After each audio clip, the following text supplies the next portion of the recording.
श्री परमात्मने नमः। गीता का सार। गीता का सार अध्याय 9 श्लोक 9।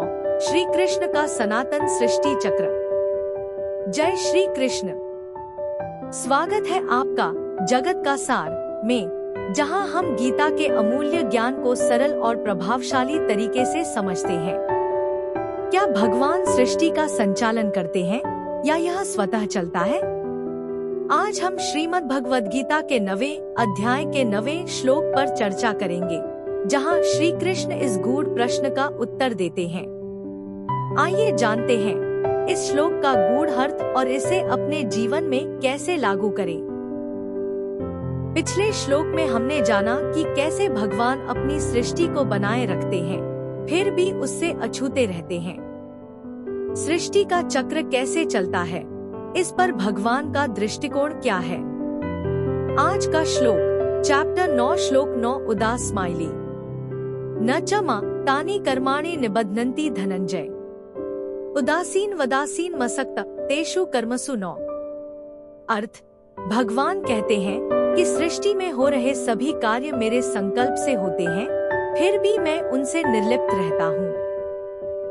मैं न किसी कर्म का फल भोगता हूँ, न उसमें लिप्त होता हूँ। आज की चर्चा, भगवान सृष्टि में कैसे कार्य करते हैं, वे कर्म करते हुए भी कर्म के फल से कैसे मुक्त रहते हैं, इस ज्ञान का हमारे जीवन में क्या महत्व है? श्री हरि बोलो। ग्रंथराज श्रीमद् भगवद गीता जी की जय।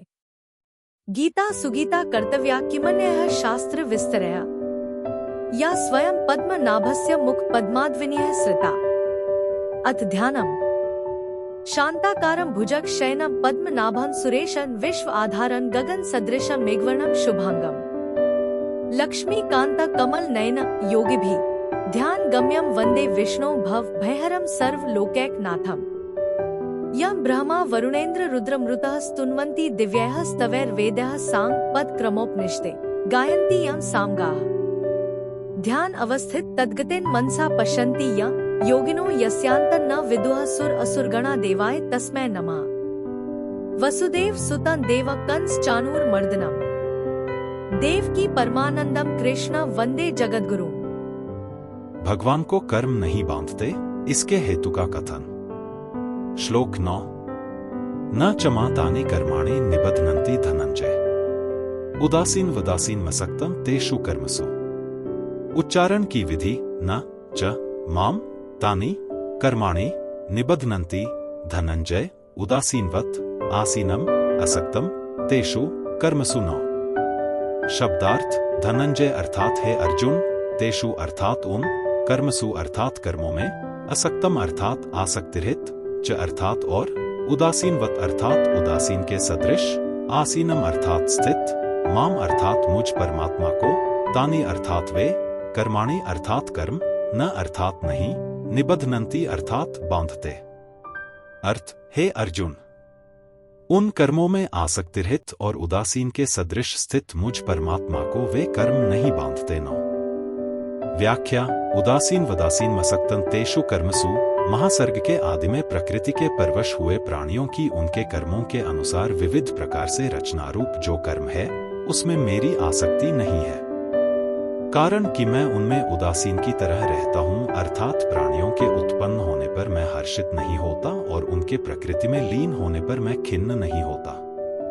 यहाँ उदासीन वत पद में जो वत वती प्रत्यय है, उसका अर्थ तरह होता है, अतः इस पद का अर्थ हुआ उदासीन की तरह। भगवान ने अपने को उदासीन की तरह क्यों कहा?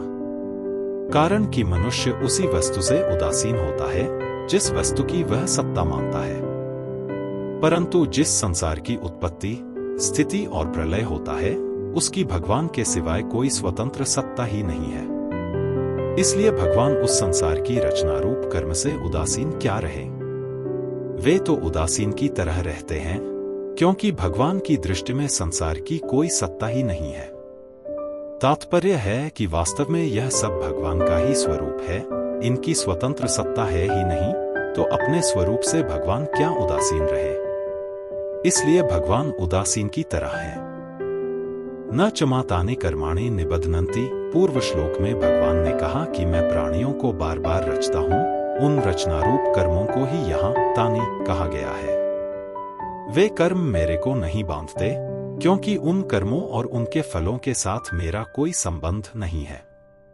ऐसा कहकर भगवान मनुष्य मात्र को यह शिक्षा देते हैं, कर्म बंधन से छूटने की युक्ति बताते हैं कि जैसे मैं कर्मों में आसक्त न होने से बंधता नहीं हूँ, ऐसे ही तुम लोग भी कर्मों में और उनके फलों में आसक्ति न रखो, तो सब कर्म करते हुए भी उनसे बंधोगे नहीं। अगर तुम लोग कर्मों में और उनके फलों में आसक्ति रखोगे तो तुमको दुख पाना ही पड़ेगा, बार बार जन्मना मरना ही पड़ेगा।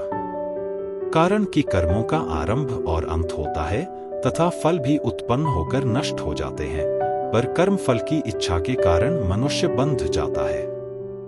यह कितने आश्चर्य की बात है कि कर्म और उसका फल तो नहीं रहता, पर फलेच्छा के कारण बंधन रह जाता है। ऐसे ही वस्तु नहीं रहती, पर वस्तु का संबंध बंधन रह जाता है। संबंधी नहीं रहता, पर उसका संबंध रह जाता है। मूर्खता की बलिहारी है। परिशिष्ट भाव कर्मों से मनुष्य बंधता है, कर्मणा बध्यते जंतुः। इस सांसारिक दृष्टि से ही भगवान कहते हैं कि मैं कर्मों से नहीं बंधता। गीता 4 अध्याय का 14वां श्लोक। क्योंकि मेरे में न कर्मासक्ति है, न फलासक्ति है और न कर्तृत्व है। परंतु तात्विक दृष्टि से देखें तो कर्मों की स्वतंत्र सत्ता है ही नहीं। सृष्टि रचनारूप कर्म भगवान का ही स्वरूप है। ते ब्रह्मा तद्विदुः कृत्स्नमध्यात्म कर्म चाखिलम। गीता 7:29। भूत भावोद्भव करो विसर्गः कर्म संजितः। गीता 8:3। तात्पर्य है कि सृष्टि की उत्पत्ति, स्थिति और प्रलय आदि जो कुछ हो रहा है वह सब भगवान के द्वारा ही हो रहा है तथा भगवान का ही स्वरूप है। उत्पन्न करने वाला तथा उत्पन्न होने वाला, पालन करने वाला तथा पालित होने वाला, नाश करने वाला तथा नष्ट होने वाला, ये सब एक ही समग्र भगवान के अंग स्वरूप हैं। अहकृत्स्नस्य जगतः प्रभवः प्रलयस्तथा। गीता 7:6। सब कुछ भगवान ही है, दूसरा कोई है ही नहीं, फिर भगवान किससे उदासीन हो। इसलिए भगवान ने अपने को उदासीनवत अर्थात उदासीन की तरह कहा है। संबंध पूर्व श्लोक में आसक्ति का निषेध करके अब भगवान कर्तृत्वाभिमान का निषेध करते हैं। कल हम अध्याय 9 के श्लोक 10 पर चर्चा करेंगे, जिसमें श्री कृष्ण बताएंगे कि प्रकृति उनकी आज्ञा से कैसे कार्य करती है। इसे जानने के लिए जुड़े रहें।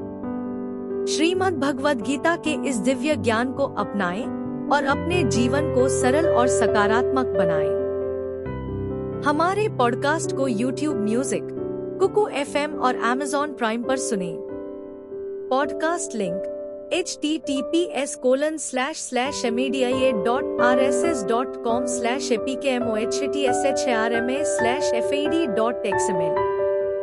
हमारे व्हाट्सएप चैनल से जुड़े और अपडेट पाएं। https://whats@pp.com/chnel/0029VB4WTR31NOZ@J0GHFT01। गीता ज्ञान को फैलाएं। इस वीडियो को लाइक करें, कमेंट करें और अपने प्रियजनों के साथ साझा करें। हर दिन हम गीता के एक नए श्लोक की गहराई से व्याख्या करते हैं, जिससे आपको आध्यात्मिक और व्यावहारिक जीवन में मार्गदर्शन मिले। कमेंट करें और अपने अनुभव साझा करें। क्या आपने कभी गीता से किसी समस्या का समाधान पाया है? कहते हैं कि अगर आप किसी समस्या से गुजर रहे हैं, तो श्रीमद् भगवद गीता का चमत्कारिक प्रभाव यही है कि आप प्रभु जी का नाम लेकर कोई भी पृष्ठ खोलें और उसके दाहिने पृष्ठ पर जो पहली पंक्ति होगी वही आपकी समस्या का समाधान होगी। क्या आपने कभी इसे आजमाया है? अगर हाँ, तो हमें बताएं कि आज आपने कौन सा श्लोक पढ़ा और उससे क्या सीखा। कमेंट करें और अपने अनुभव हमारे साथ साझा करें।